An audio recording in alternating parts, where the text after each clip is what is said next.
पिछले सत्र में हमने केसरिया रंग और सफ़ेद रंग के दर्शन के इसके पीछे छुपे हुए संदेशों के संबंध में चर्चा की। अब हम हरे रंग का, ग्रीन कलर का ये पीछे छुपे हुए संदेश को, इसका विश्लेषण, इसके पीछे क्या दर्शन है, ये भी जानने की कोशिश करेंगे। ग्रीन कलर, जैसा आप सभी जानते हैं कि प्रकृति में हरा रंग सबसे अधिक, यानी जो भी भूभाग है, जो भी जिसे हम कहते हैं कि पेड़ पौधे वनस्पति, ये सब जो है ना, इनका रंग ग्रीन है, हरा है। और जो हम एग्रीकल्चर, कृषि करते हैं, वो भी ग्रीन कलर की होती है। और भारत एक कृषि प्रधान देश था, एक बहुत बड़ी जनसंख्या हमारी मूलतः है। कह सकते हैं आज हम औद्योगिक क्रांति के कारण एक बहुत बड़ा हमारा श्रमिक वर्ग जो है बन गया है। मगर जिस समय स्वतंत्रता का संग्राम हम लड़ रहे थे, उस समय कृषि ही भारतीय अर्थव्यवस्था का आधार स्तंभ थी। ये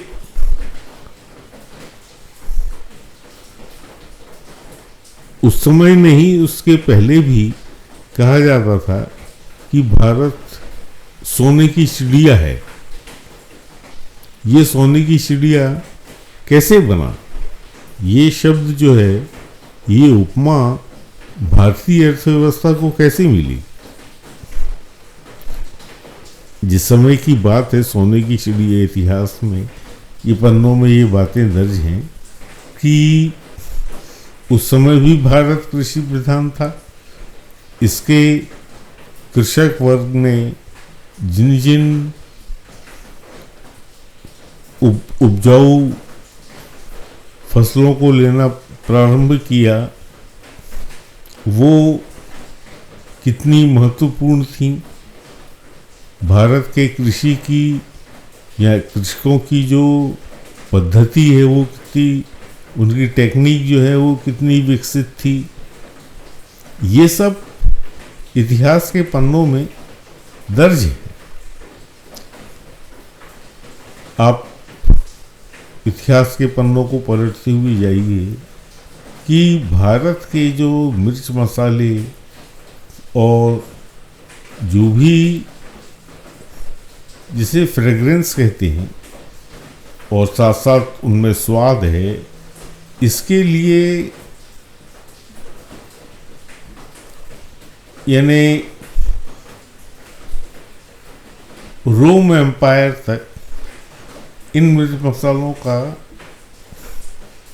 निर्यात होता था। उनको वहाँ भेजा, व्यापार जो है सबसे पहले भारत के इन्हीं कृषि पदार्थों का हुआ। और इसके रिटर्न में भारत में समृद्धि आई, यानी कि गोल्ड उस समय जो है ना, नोट और दूसरे मुद्रा के नहीं थे, वहाँ उस समय बुलियन का ही जो है ना उपयोग व्यापार में किया जाता था। अर्थात सोना चांदी जो है, हमारे मसाले जाते थे और वहाँ से इसके मूल्य का सोना चांदी भारत में आता था। इस तरह भारत जो है एक सोने की चिड़िया बन गया। इसकी संपत्ति का, इसकी समृद्धि का आधार हमारी कृषि की व्यवस्था थी, हमारे कृषि के उत्पादन थे। ये प्राचीन काल से ये चीजें चली आ रही थी। जब यूरोप में तक हमारे जो है कृषि उत्पाद पहुंचे तो वो भी इसके आदी हो गए। उनको भी जो है ना इसके स्वाद को, इसकी सुगंध को उन्होंने अपने खान पान में उसको शामिल करना चालू किया। मगर जो पहले का व्यापार का मार्ग था उसे यूरोप तक पहुंचाने में बहुत कठिनाई थी। वहाँ तक पहुँचते पहुँचते ये बहुत महंगा हो जाता था। तो इन भारतीय सुगंधित कृषि पदार्थों को कैसे प्राप्त किया जाए, इसके लिए वास्को डी गामा और दूसरे जो पुर्तगाल उस समय एक नौकायन या मैरीटाइम जो है वो एक शक्ति था। तो वहाँ के साम्राज्यों ने उसे भारत की खोज के लिए भेजा। पहले तो वो पहुंच गया अमेरिका और वो समझा कि वहाँ के जो है ना मूल निवासी ये इंडियन है। आज भी अगर आप अमेरिका की हिस्ट्री के बारे में जानते हैं तो वहाँ के मूल निवासी रेड इंडियंस कहलाते हैं। ये इंडिया यूएसआर में कैसे पहुँच गया? ये भारत के जो से निर्यात किए जाने वाले मिर्च मसाले हैं उस कारण अमेरिका की खोज हुई। और वो मूल निवासी जो है ना आज भी अपने आप को रेड इंडियन कहते हैं। तो रोचक विषय है। और वो जब वास्को डी गामा ने कहा कि नहीं नहीं नहीं ये तो गलत जगह आ गया, तो वो उसने दूसरा समुद्र का रास्ता अपनाया और वो मलाबार के तट पर पहुंचकर खुश हो गया, गदगद हो गया। उसने अपने जहाज़ों में भारतीय मिर्च मसाले भरे और यूरोप तक व्यापार का रास्ता उसने खोल दिया। भारत में धीरे धीरे जो उपनिवेशवाद का जो प्रारंभ हुआ वो पुर्तगाल के आगमन वास्को डी गामा के बाद ही हुआ। जो क्रिश्चियनिटी भारत में आई वो सबसे पहले जो है केरल और गोवा के माध्यम से इन्हें, अगर भारतीय स्वतंत्रता संग्राम का आखिरी पड़ाव जो है वो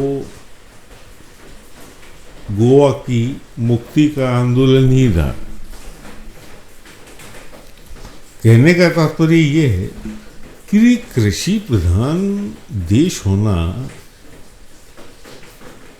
भारत की अर्थव्यवस्था का आधार बिंदु था और इस कारण यहाँ पर समृद्धि सोने की चिड़िया के साथ साथ जो सामाजिक और राजनीतिक जो इसके प्रभाव के बिंदु थे वो कृषि के कारण ही हमने अपने आप को विदेशी संस्कृतियों से अलग रखा। उसकी चर्चा में मैं किसी दूसरे सत्र में करूँगा कि हमने अपनी संस्कृति की कैसे रक्षा करी और आज तक जो है अगर हम अपनी सभ्यता को जिंदा रख पाए हैं, उसे गतिशील रख पाए हैं, तो उसके पीछे हमारी कृषि आधारित व्यवस्था का कितना अधिक महत्व था। अब आधुनिक काल की तरफ हम जाते हैं तो देखते हैं कि स्वतंत्रता के पहले भी उसके बाद भी हमारी कृषि व्यवस्था को कैसे नष्ट किया गया, कैसे इसके साथ में खिलवाड़ किया गया, कैसे इसे प्राथमिकता के आधार पर इसकी उपेक्षा की गई, ये एक चर्चा का विषय है। इसका भी विश्लेषण करना आवश्यक है। मगर एक बात को आपको जो है ना समझना पड़ेगा, इसका विश्लेषण इतिहास में तो दर्ज है, तो आज मैं उसका थोड़ा एक संक्षिप्त परिचय देता हूँ कि ब्रिटिश एम्पायर की शुरुआत भी जो ना व्यापार के लिए हुई, और व्यापार का उद्देश्य क्या था कि हम इंग्लैंड में औद्योगिक क्रांति हो गई थी। उनके यहाँ कल कारखाने, मैन्युफैक्चरिंग, सबसे पहले जो है ना टेक्सटाइल इंडस्ट्री उन्होंने अपनी विकसित करी। अब अगर आप भूगोल जानते हैं तो जो ब्रिटेन है वहाँ कृषि का तो कोई ज़्यादा स्कोप था नहीं, और जब आप कल कारखाने बना लेते हैं तो उसके लिए कच्चे माल का बंदोबस्त करना सबसे अधिक महत्वपूर्ण हो जाता है। अर्थात अगर कच्चा माल नहीं हो तो मशीन बनाएगी क्या, उत्पादन क्या करेगी, और अगर उत्पादन हो गया तो जो उत्पादित माल है उसको खरीदेगा कौन। तो ब्रिटेन के जो ईस्ट इंडिया कंपनी थी उसका भारत में आने का उद्देश्य केवल इतना था, व्यापार करना। अर्थात भारत का जो कपास है, कॉटन है, उसे ब्रिटेन ले आना, वहाँ पे जो उनकी टेक्सटाइल इंडस्ट्री है उसको रॉ मटेरियल देना, और वहाँ का जो कपड़ा है उसको उसके लिए मार्केटिंग के लिए भारत के बाजार को उसका अधिग्रहण करना, उसका विस्तार जो है ना इंडिया में करना। तो ये ईस्ट इंडिया कंपनी का सबसे पहला उद्देश्य था। उनके चार्टर में ही यही बात थी। ईस्ट इंडिया मतलब जो है वो इंडिया के साथ व्यापार करने के लिए ही उनका चार्टर वहाँ के सम्राट ने दिया था उनको। ये चार्टर देने की जो प्रथा थी, ये वहाँ के सम्राट अधिकृत यानी अधिकार देते थे कंपनी को कि आप इसलिए जो है व्यापार कर सकते। वहाँ से जो है हमारा कृषि का जो एक सुनियोजित तरीके से इसे उत्पादन की जगह सिर्फ कच्चा माल बनाने का प्रयास ईस्ट इंडिया कंपनी ने चालू किया, और उसके दुष्परिणाम हम आज तक भुगत हैं। आज भी हम कृषि की जगह मैन्युफैक्चरिंग को प्राथमिकता दे रहे हैं, और जो मूल तत्व है कि कृषि आज की तारीख में इसके महत्व को सस्टेनेबल डेवलपमेंट के साथ में अब समझा जा रहा है। हमारे अर्थशास्त्रियों ने कहा कि अगर किसानों की दुर्दशा, उनकी गरीबी को दूर करना है तो हमें औद्योगिक उत्पादन को बढ़ाना पड़ेगा। जो उस समय जिसमें भारत आज़ाद हुआ था उतना संभव नहीं था, क्योंकि उद्योग धंधों के लिए पूंजी चाहिए। वो पूंजी थी नहीं, और कृषि पर आधारित व्यवस्था को ब्रिटिश शासन ने जो है ना लगभग खत्म कर दिया, और हमारी पंचवर्षीय योजनाओं में कृषि को उतना महत्व नहीं दिया जितना दिया जाना चाहिए था।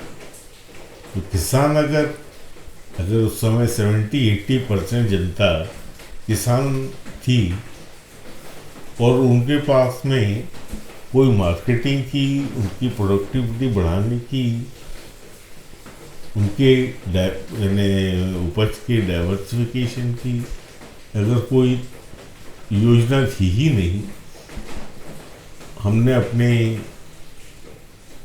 कृषि के विकास के लिए अगर हमने कोई लक्ष्य निर्धारित नहीं किए, तो ये हमारे जो नीति निर्धारक थे हमारी स्वतंत्रता के प्राप्त बाद भी, उन्होंने गंभीर पूर्वानुमान जो है ना लगाया। हमारे प्लानिंग कमीशंस ने हमारे बजट में हमारी जो भी आर्थिक व्यवस्था है, जो भी हमारे संस्था हैं, उन्होंने जो है ना हमारे साथ में बहुत बड़ा भारतीय अर्थव्यवस्था के साथ में अन्याय किया, और आज हम इस बात के दुष्परिणाम को भुगत रहे हैं कि कैसे भारत में गरीबी फैली। कृषि प्रधान व्यवस्था होते हुए भी भारत में भुखमरी थी। लोगों को 2 जून की रोटी, 2 समय की रोटी नसीब नहीं होती। ये व्यवस्था इसी कारण बनी। अगर इतनी बड़ी जनसंख्या खाने के लिए भी तरस जाए, तो हमको जो है ना इंपोर्ट करना पड़ता था अमेरिका से लाल चावल।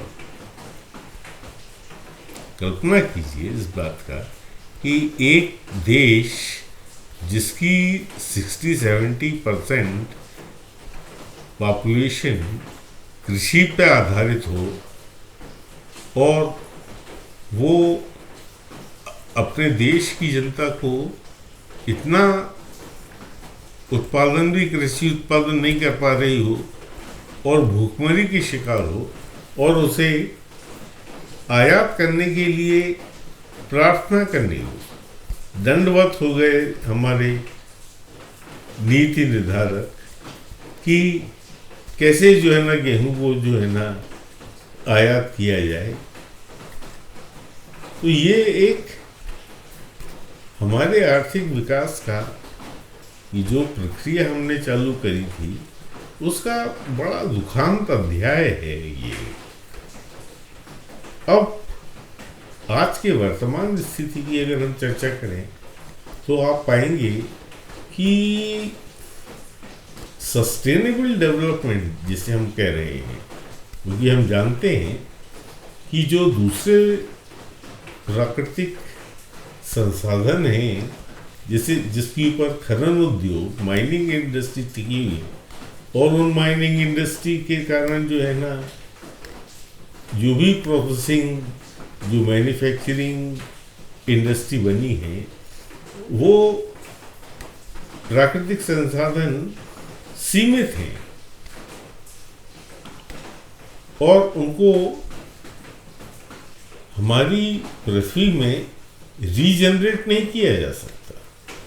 कोयला एक बार खत्म हो गया तो आप उसको जो है ना रीजनरेट नहीं कर सकते। अगर पेट्रोलियम खत्म हो गया, क्रूड ऑयल का खत्म हो गया, तो आप क्रूड ऑयल जो है ना रीजनरेट नहीं कर सकते। इसके लिए आपको अल्टरनेटिव जो सोर्सेज हैं एनर्जी के, उनको साइंस एंड टेक्नोलॉजी से के साथ में नई तकनीकों को आगे लाकर ही जो है ना आप अपने सस्टेनेबल डेवलपमेंट का की परिकल्पना को आगे रख सकते हैं। आज ये जरूरत जो है विश्वव्यापी, हर कोई कह रहा है कि साहब सस्टेनेबल डेवलपमेंट कितना जरूरी है, और ये केवल एग्रीकल्चर, केवल कृषि ही एक ऐसी आर्थिक गतिविधि है जो सस्टेनेबल डेवलपमेंट को सुनिश्चित कर सकती है। रॉ मटेरियल जो है ना इंडस्ट्री के लिए, मैन्युफैक्चरिंग के लिए, वो सुनिश्चित कर सकती है। अब इसका ताज़ा उदाहरण जो है वो ये है कि पेट्रोल तो ख़त्म हो जाएगा 30 या 40 साल में। जैसे जैसे इसका स्टॉक ख़त्म होता जा रहा है, वैसे वैसे इसकी प्राइसेस बढ़ती आ रही हैं, क्योंकि मांग बहुत अधिक है एनर्जी की। जो हमारा पूरा यातायात का आधार जो है वो पेट्रोलियम है, तो पूरे विश्व की अर्थव्यवस्था इससे प्रभावित हो रही है। हमारे यहाँ भी जो है महंगाई बढ़ने का सबसे बड़ा कारण हम जो पेट्रोल को आयात इसका इंपोर्ट करते हैं उसके कारण है। अब हमने जो है ना इस चीज़ का सोचा, ब्राज़ील में ये पहले भी हो चुका था, कि ब्लेंडिंग करना। अब ऐसी टेक्नोलॉजी आ गई है कि 100% आप एथेनॉल और मिथेनॉल को जो है ईंधन के रूप में इसका उपयोग कर सकते हैं। फ्लैक्स इंजन जो है, हमारे गडकरी जी बार बार कहते हैं, फ्लैक्स इंजन बन जाएंगे तो आपको पेट्रोल की ज़रूरत ही नहीं पड़ेगी। थोड़ी सी इंजन की टेक्नोलॉजी में बदलाव करके कृषि के एथेनॉल में इसके लिए जो है ना, जो रॉ मटेरियल है इसको प्रोसेसिंग करने के लिए, वो केवल कृषि से ही आ सकता है। कृषि आधारित जो है हमारे किसान हैं, उनको अगर हम अच्छे से उनको प्रशिक्षित कर दें तो 100% जो है हमारा यातायात का जो ईंधन की जो एनर्जी की जो ज़रूरत है वो हमारी कृषि आधारित अर्थव्यवस्था में इसका इंतजाम किया जा सकता है। और एक बार ये चीज़ हो गई तो आप सोचिए कि लाखों करोड़ों रुपए का जो विदेशी मुद्रा हम खर्चा करते हैं, जिसका आउटफ्लो होता है, हमारी अर्थव्यवस्था पे कितना पॉजिटिव इसका इम्पैक्ट आएगा। तो ये संभावना भविष्य की है। मेरा कहने का तात्पर्य ये है कि ये जो हमारा तिरंगे में जो हरा शब्द के पीछे जो एक आर्थिक और प्राकृतिक दोनों एक जो इनके साथ में सहअस्तित्व और इनका जो महत्व कितना अधिक है, केवल भारत के लिए नहीं पूरे विश्व के लिए ये आवश्यक है कि आप सस्टेनेबल डेवलपमेंट के लिए कृषि को सर्वोच्च प्राथमिकता दें। ऐसी ऐसी फसलें हैं जो इतने अधिक प्रोडक्ट बना सकती हैं, उद्योगों को स्थापित कर सकती हैं। फूड प्रोसेसिंग इंडस्ट्री की तो आप कह सकते हैं कि इसके विस्तार की क्षमताएं असीमित हैं, क्योंकि हमारी मूलभूत आवश्यकता तो पेट को भरना है। बाकी आवश्यकताएं तो जिसे हम कह सकते हैं कि उनको उतनी प्राथमिकता पे नहीं रखा जा सकता जितनी हमारी भूख को, हमारी हंगर को शांत करने की ज़रूरत है।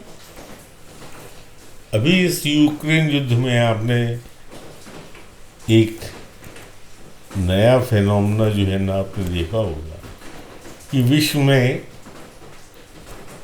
गेहूं कहीं उपलब्धि नहीं था।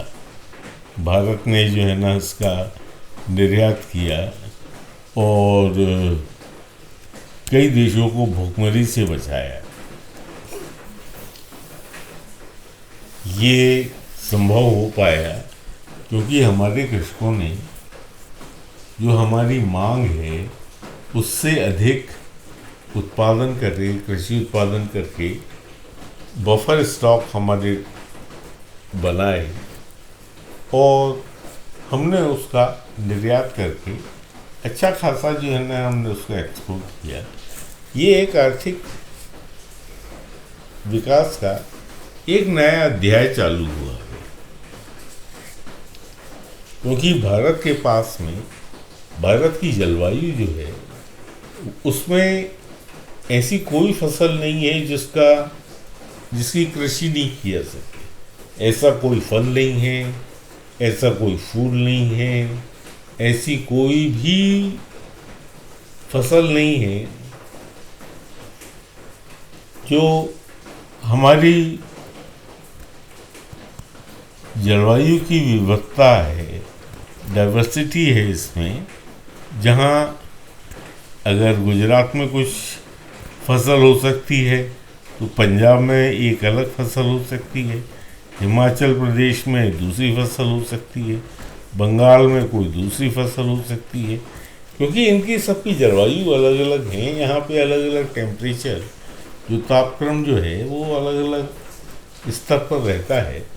और यही कृषि का मूल वो है कि एक तो पानी और दूसरा जो है ना आपका जलवायु का तापमान, कैसे उसमें उतार चढ़ाव है, उसी के आधार पर हमारे यहाँ रबी की फसल और खरीफ क्या, ये हमारा फसल का चक्र हमने किया है। मगर अब जो है एक दो चक्रीय फसल नहीं है, अब साल के 12 महीने कृषि की जा सकती है और इसका लाभ जो है हमारे जो कृषक भाई हैं उन तक पहुंचाया जा सकता है। तो ये हरे रंग का महत्व है। साथ साथ पर्यावरण इसके साथ में जुड़ा हुआ, उसके बारे में मैंने आपसे चर्चा की कि उसके पर्यावरण के सहअस्तित्व के बिना जो जंगल हैं उनके साफ सहअस्तित्व के बिना आर्थिक विकास की परिकल्पना पूर्ण नहीं होती। तो अब हम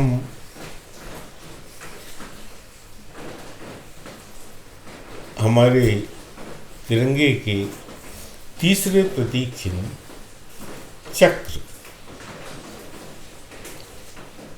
के बारे में चर्चा करेंगे। जिस समय तिरंगे का हमने चुनाव किया उस समय 3 रंग तो थे, मगर जो केंद्र में चरखा था, गांधी जी का जो स्वावलंबन का अभियान था उसमें चर्चे का बहुत महत्व उन्होंने रखा कि कैसे भारत में हम विदेशी कपड़ों का बहिष्कार करके खादी को अपनाकर स्वावलंबन की ओर बढ़ सकते हैं। जिन्हें विदेश से आयात किए जाने वाले कपड़ों की होली जलाई गई, उनका बहिष्कार किया गया और उन्होंने अपने सूत बनाने के, कॉटन यार्न बनाने के लिए चर्चे का उपयोग करके संदेश दिया कि आप खादी बनाइए, खादी पहनिए जो विदेशी कपड़े हैं इनका बहिष्कार कीजिए। असर तो अगर गांधी जी कोई संदेश दें और ना हो ऐसा तो नहीं हो सकता, मगर जो ज़रूरत है उसे सूती कपड़े से ही पूरा नहीं किया जा सकता। हमारे यहाँ भी जो है ना टेक्सटाइल इंडस्ट्री बढ़ने लगी थी और वहाँ पे जो है जितना उत्पादन हमारे यहाँ था वो चरखे से तो वहाँ पे उसकी खपत नहीं हो सकती थी। तो जहाँ जहाँ भी कपास का उत्पादन होता था वहाँ पे सबसे पहले हमारे यहाँ टेक्सटाइल इंडस्ट्री ही आगे बढ़ी। जैसे ग्रेट ब्रिटेन में हुआ, भारत में भी लगभग वही स्थिति थी कि हम अगर आप मुंबई की जो वहाँ का उत्पादन की प्रक्रिया का अगर उस समय अगर आप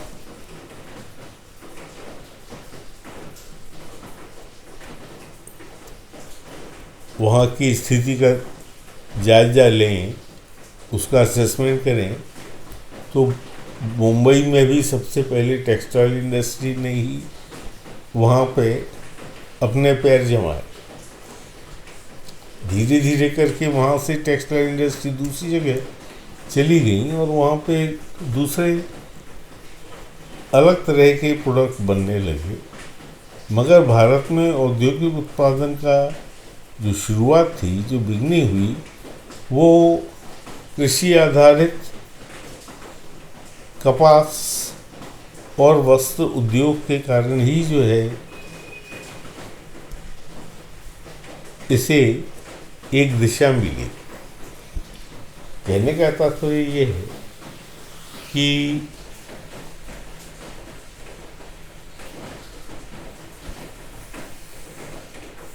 ये जो कृषि आधारित व्यवस्था है ये एक बहुत अधिक अनिवार्य रूप से हमारे आर्थिक विकास के लिए जरूरी है। यह सत्र भी आपके हिसाब से काफ़ी लंबा हो चुका है और हरे रंग का यहाँ में एक छोटा सा एक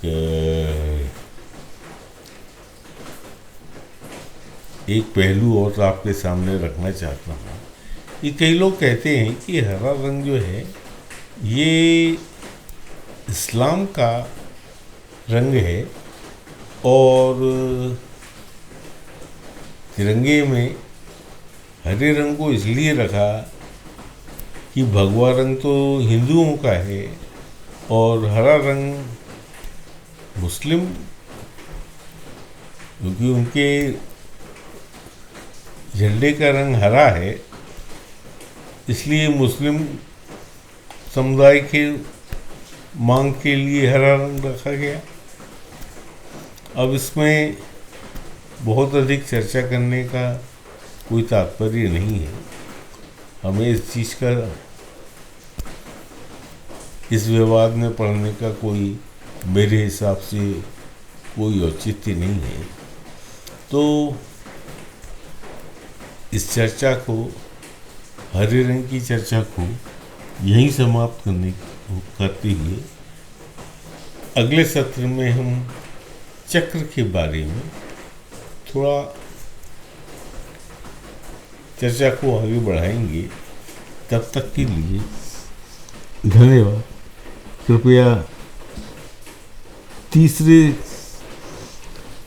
सत्र को भी आप इसके पीछे छुपे हुए दर्शन को समझने का